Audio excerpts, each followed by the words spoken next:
What's up, guys? We're on Chilling and Grilling today. We're cooking. We got ourselves what? We usually say welcome to Lounge TV. And why do you get to do the intro? I mean, I always do the intro. Alright, go with it. Well, I already did go with it. Oh, so we're doing a Chilling and Grilling We're doing Chilling and Grilling on Lounge TV. If you like this episode, hit the like button, subscribe, notification bell, you know, all that good stuff. Whole shebang. What are we making today, Tom? We're making beef flautas supreme with Pico de Gallo and lime crema. Say that 10 times real fast. That's a lot to say. Just one time. I see you're wearing I think that's my apron, but that's okay because I'm the world's best dad. World, not country, world's best. So Tom, this is the one step right here with the ingredients that we have, right? Right. So what do we got here? Oh, what's that? The oven. Got here is the oven beef. Preheat that oven. First, you want to preheat your oven at 425. That's a very important step because that's going to take just a little bit. Yes. So getting this stuff here took a little bit. So that's ready to go. What we have here is we've got some chopped onion. Yellow onion. Yes. Now that you didn't. The one thing about this is the onion's about that big, right? That's what, like a medium onion? Yeah, it's about a medium. It's almost like baseball size, right? Yeah. And you don't throw it at me. You thinly slice them all. Thinly slice. Keep a couple slices aside. Chop them up real tiny, right? Mincing them. Right? Yes, for about a tablespoon, and set that aside. That's for something else. Correct. Next up, we've got a Tex-Mex paste. Paste. It's pasty, like your skin. Yeah, guys, so anyway, with this, that's about a quarter cup. Roughly. Now, with that, you just go, what is it? What is it? It's Tex-Mex paste. It's Tex-Mex paste.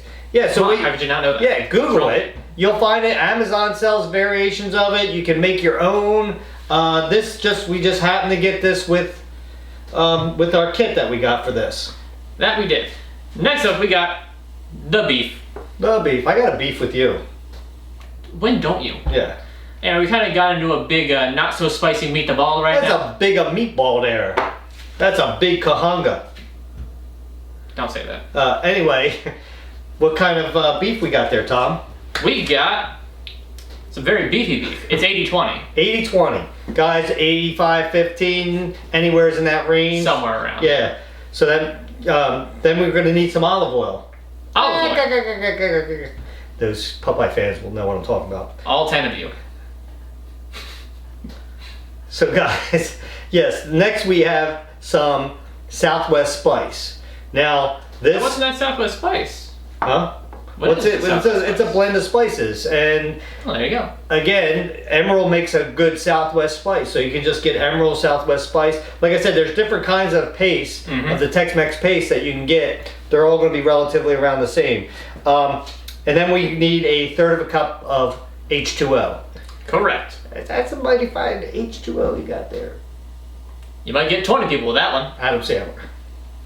Case in point. I appreciate what you're showing. Anyway, there, Vicky Valancourt. So this is all just for the first step, which is going to be prepping and cooking the meat. There's quite a few more ingredients to go with that. So what are you doing? You're going to cook the meat? I guess I'm going to cook the meat. All right. Am I showing them the whole ingredients thing right now, or am I waiting for that?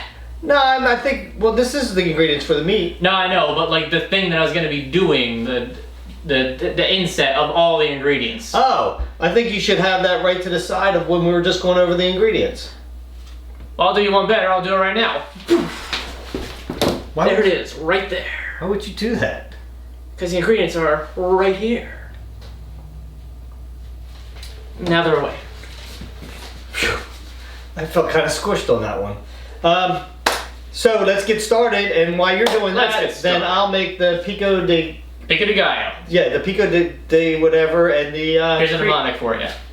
Pico the guy up. Pico de Gallo. I'm not saying pick the guy up.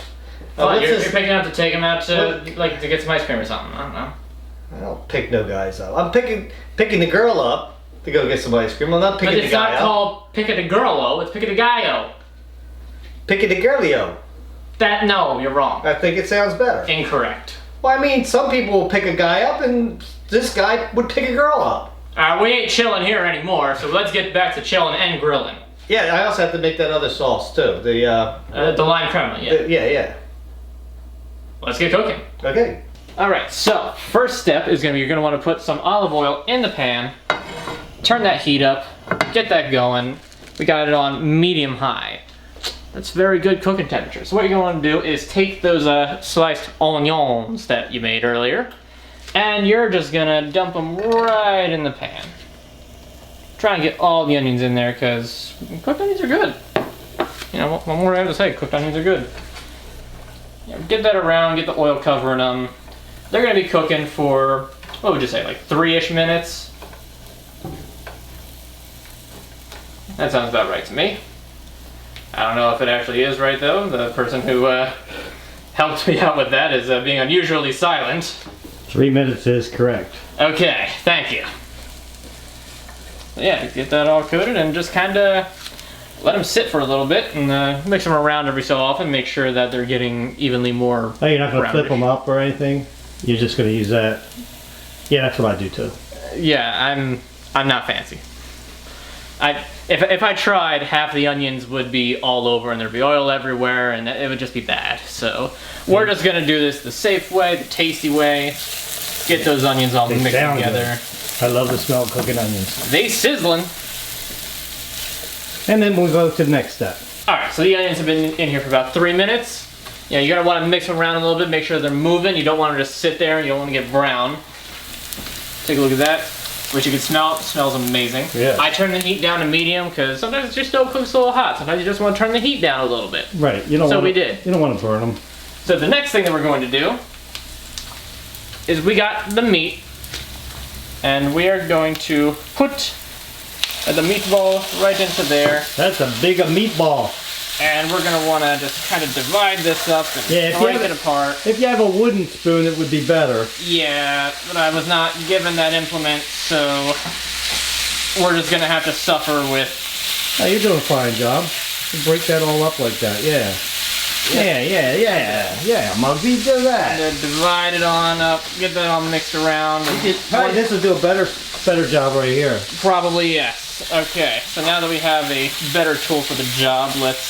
Always need the right tool for the job, right, Tom? Correct. You always need the right tool. So what we're doing with this here beef is we are getting the beef brown. But there's another thing, because you thought I was just going to end it there. Oh no, once this thing is out like this, then we're going to be adding in the southwestern spice. We want to make it a very spice.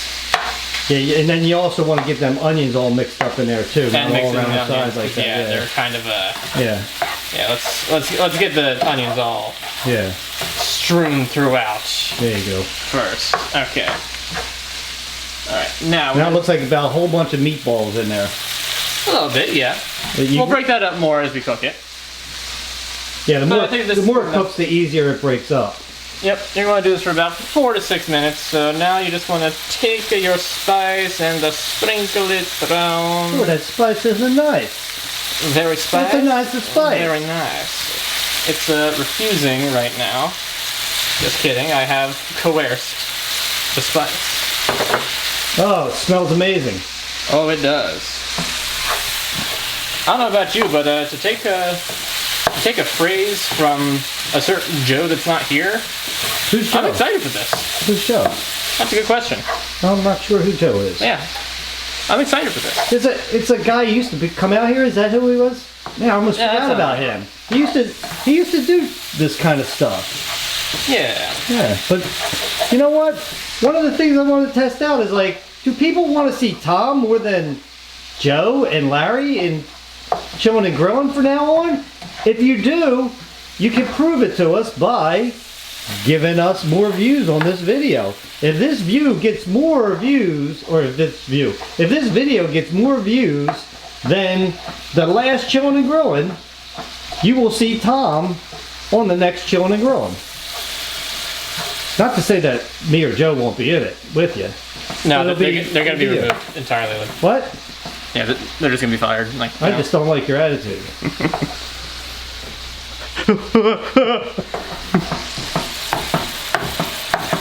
So how long are you gonna cook this for? About 4 to 6 minutes, as I thought that I mentioned, but I might not have. So if I didn't, then You may for have. reminding me. I But don't if listen to you all the time. Huh? Well, we know that. Could have sworn So it yeah, about says 4 to 6 minutes. Larry's kitchen up there. And then I guess that's going to be taped over, and next thing you know, Tom's name will be on that. Yep. anyway, so after this is done browning, we're then going to be adding in more things to this mix. Why don't you check it out when it happens? Look at this beef. Take a look at it. It's all nice and brown. And you know what? That means it's perfect for what we're doing next, which is going to be adding in the Tex-Mex paste. So what we're going to do with that is kind of get this more off to the side. And we're going to slap that on in. Did you taste that? No, I didn't actually. I think you should taste it. Oh, there's it right here. I can just.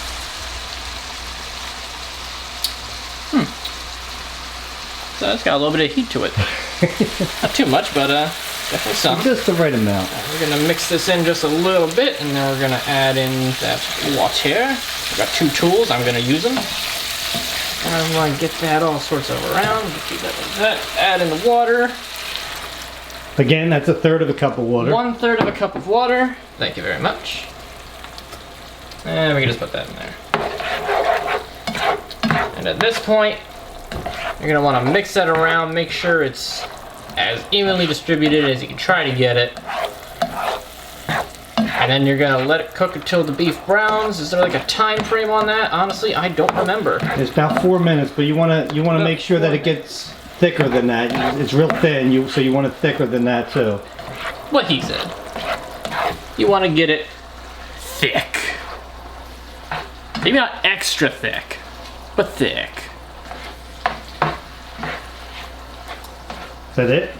Let's see. Is there anything else with beef? I actually don't remember. No, that's it. I committed like a few bits to memory of what I was supposed to do, and I don't remember what's next. That's it for that part, Tom. It sounds like that's it for the beef until this is nice So and it gets- thickened up. and Once then- it does get thickened up after about 4-ish minutes, which is another like 3-ish minutes from now, I think, then I'm gonna be putting a lid on this, turning the flame off, keeps the heat in, and that'll be the beef. We'll be back here with that after it's thickened up and after like I said, with all that stuff. Looks yummy. Looks delicious, smells great. Still got a little bit of that spice on my tongue from the paste, so thanks. So we'll just we'll turn it back on with the next step. Pretty much, yeah. Last thing you're gonna want to do, which I believe I already mentioned, you want to put a lid on it. This will keep the heat in the meat and make sure that it doesn't get chilly, because nobody wants cold meat. So, Well, even though you are putting it in the oven, so it would heat up anyway, right? well, yeah, but it's just kind of better to keep the heat in anyway. And plus, it, in case it's like just slightly not yet fully cooked, this way it'll make sure it Even is though fully cooked. It should be by now. It's fully cooked, yeah. And it'll probably also help to thicken it up a bit, keeping the heat in. Okay, so So yeah, that part is done. So let's move on to the tortillas. okay. And it's Let's go handoff. straight to that. It's handoff time. That it is. So guys, this is pretty easy. We got the tortillas. Didn't you? Oh, no, you don't want to do that. Take your tortilla, put her down there on the plate, and just take some olive oil. You could just drizzle it on if you want. I'm going to coat them. Just one side, guys, because guess what? It's going to get a little bit on the other side anyway. Yep. Da, da, da, da, da. I have to do my own music because Tom doesn't put music in these videos. It looks like a stack of pancakes right now, doesn't it, Tom? A bit thin, but yeah. Hey, here's a fun fact. I don't like pancakes. Because he's weird like that. I don't think that's weird at all. I think it's very weird. You know what I think is weird? I think it's weird that people eat pancakes like with chocolate chips and whipped cream and all that stuff on them for breakfast. When that's dessert, that's not breakfast. Okay. Eggs, that's breakfast. Or oatmeal. Notice how I keep saying breakfast because I don't want to get made fun of on the internet because I talk funny and I usually say breakfast. Don't I? That you do. See? I don't want to get made fun of by Tom either because he's mean like that. So, yeah, so this is what I'm doing here. Oh, by the way, we have 12 of these. I don't think we mentioned that. I don't think we did. I don't think we even mentioned tortillas at all up until now, except for the fact that they were on that recipe, or the ingredients thing that I set up. So we did kind of mention it. Well, you're gonna have to need these, or else you're just gonna have loose meat. And you know, you can't have loose meat. You gotta have a package. You know what I mean? For the home, you know, a home for the boys and the meat. You know what I mean? You know what I'm saying, Tom? Don't say that. There we go. 1 stack of flapjacks, all oiled up. There we go. That was pretty easy, guys, really. So we can go to the next step, which is the fun part, which is wrapping them all up and put them on a cookie sheet. Nice. First step you want to do is, we put aluminum foil on ours because this way we don't have to clean the trays off, you know? So I'm going to spray it with some olive oil cooking spray so they don't stick there, because that would be a problem. Next thing you want to do is take one of your tortillas. I'm going to put the oil side down. See, there's oil on that side too, so it doesn't really matter, right? Then we're going to take off this lid of this. I don't know why Tom left the lid on there. Trying to burn me, Tom? Is that what you're trying to do? I don't think you want to do that. Do you want to do that? Okay, so then we're going to take some of our meat here, put it on one side like that, like a so. Like a so. Now take about a tablespoon of your Mexican cheese blend, and you can get that in the in any store, really. So now I got to roll these. I've never had any practice rolling anything. Huh? Okay. That noise you made kind of signifies that you might be lying. Maybe I might be telling. We're gonna put that down on the cookie sheet like so, and then I'm gonna continue all the way across here. Hopefully I can fit all 12. If not, I'll put a couple on sideways. But put the side that you. But how are you arranging them? Put the side that you folded down on the bottom. Okay. What do you mean? Like, are you just gonna slap them on, space them out, or? Well, we'll show another one. No, you want them right next to each other. Okay, take a scoop of this. And a tablespoon of this. That's not quite a tablespoon. Well, that's not either. There it is. Come on, you can't be slacking on the cheese. Roll it. There we go. And that's how you do it. And then just continue. Right up against each other. Yes, and then just continue to do it like that. Until you get all of them? Until I'm done, yeah. All right, and at that point. And then we're going to put that in, and then we can make the Pico de Gallo. All right, they're all wrapped up, as you can see here. Dad did a mighty fine job lining them all up. Wow, they all fit on there too. They all did. Now, we'll just swoosh on over here. And we'll put these pretty much right on the middle rack, which, yeah, does that top one work? No, the bottom one. Roughly on the middle rack, just gonna push them right in there. And you're gonna wanna have them bake in here for 8 to 12 minutes. So we're gonna set that timer. We're gonna set it right in the middle for 10. That way, you know, we'll just remember to check it at 8, and then that way 10, if it goes by and we forget to check it, then we can just check it then. And that by then it should still be good. Our oven doesn't really run too extra hot, does it? No. Nah, I didn't think. Well, we'll check it. You should have put it for 8. Because you check it for 8 at 8, and if they're not golden brown on the outside, then you let it go another minute, and then if they're still not, then you let it go another minute. Heard it here first. Yeah. So while that's in the oven and baking, now we can move on to the Pico de Gallo. Back to you, Dad.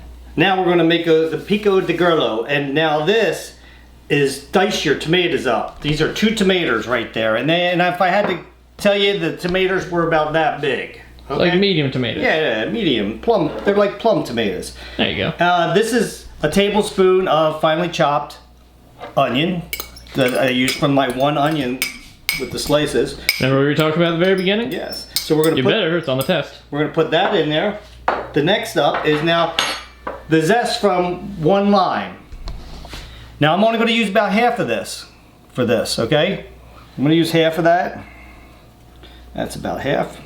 I'm gonna put the other half aside. And then I'm gonna take some lime. You can see where I zested it, right? And I'm gonna put some juice in there now. Squeeze some lime juice in there. Oh my eye. I'm gonna do 2 of them in there. And the other ones I'm gonna set aside. There we go. Yeah, there we go. And hopefully I don't have no cuts on my fingers, or else it's gonna hurt. If you did, you'd know by now. Yep. And I'm gonna put a little salt in there, and then I'm just gonna mix that all up. And there you go, guys. That's it for the Pico de Gallo. And of course, you can always take a little spoon and taste it just to make sure. Very good. Perfect. Now, one thing, if you're around our area right now, just I want to make sure I get something, because if you're in our area right now, you get fruit flies in your house. So we have to cover everything up. Tom knows what I mean. They're everywhere, aren't they, Tom? Yeah, they're really annoying. They are. They're very annoying. So I'm just going to cover that up. I'm going to put that back in the fridge, because then buggers can find their way under handy wrap. And I'm not into eating fruit flies. And then we'll get to the next step. Okay, so now for the lime crema, guys. I said okay for how many times do I say that, Tom? You got about a quarter cup, no, actually about a third of a cup of sour cream, guys. Roughly. The remaining lime zest, put that in there. Now, the remaining part of the lime, squeeze that in there too. There we go. No seeds. Okay, and the next step is we are going to mix this up.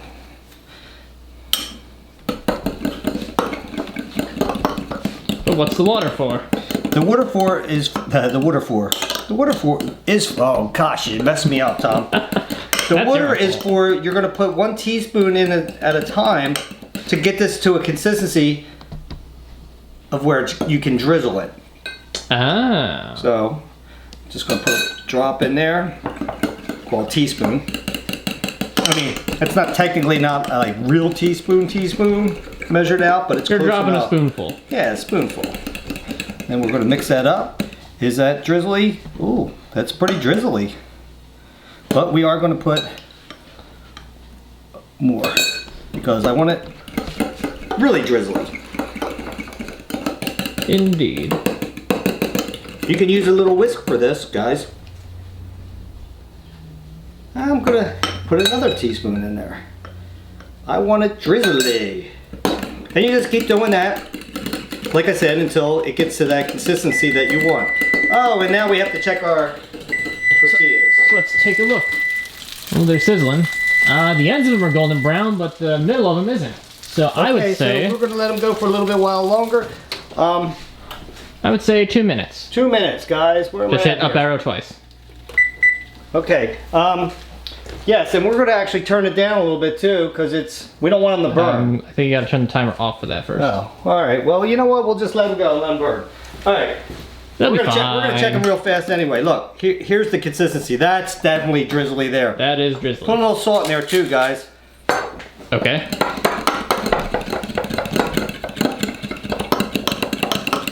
Okay. And of course, very good. There we go.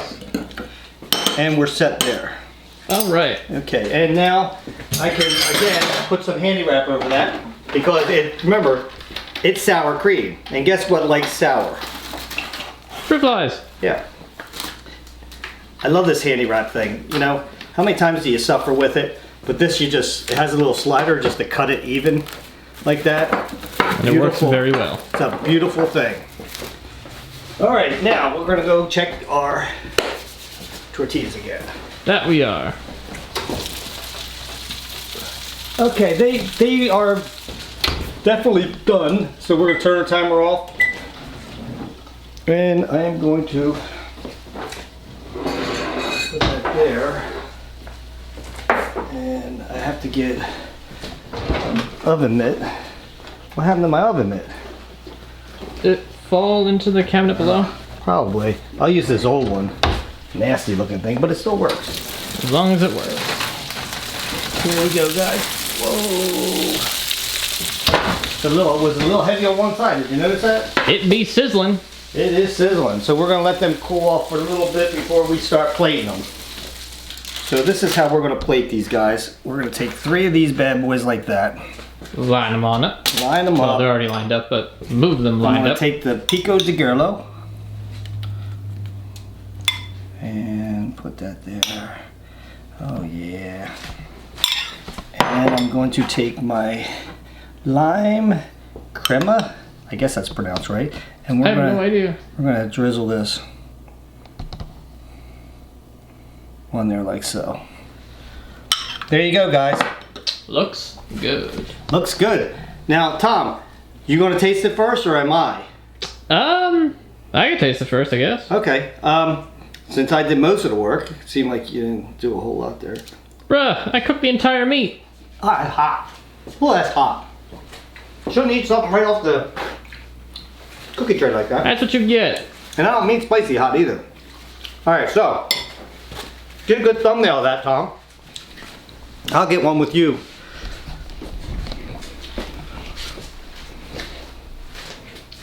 Oh, do you want me to take a picture or do you want me to? Just do it like that. Alright. I'm cutting you off. Alright, we got our taste test going on here. It's probably gonna be a little bit hot. Okay, I can. Everybody wants to see Tom burn himself right now. What? Ooh, yeah, that center is definitely hot. Alright, yeah, let's do it.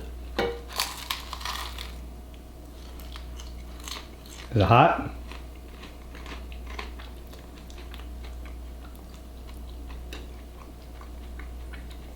I tell you, that's some good stuff. Here's a paper towel. You should always have that ready probably, you know? But no, that is really good. I would honestly recommend anybody out there, give it a try. It's super simple. I mean, you figure like the Tex-Mex paste, the Southwest spice, those are already basically like there. You just gotta buy them. Super easy. Doesn't even take very long to cook. It's a good time and good food. I would recommend, as I said, give it a try. And yeah, that's pretty much Might it. as well close it off. I might as well. I think I have a water out here. I do. So till next time, guys, grab yourself something cold to drink, put your feet up and relax, maybe make yourself some beef Flautas Supreme with Pico de Gallo and lime crema, and we'll meet you at the lounge.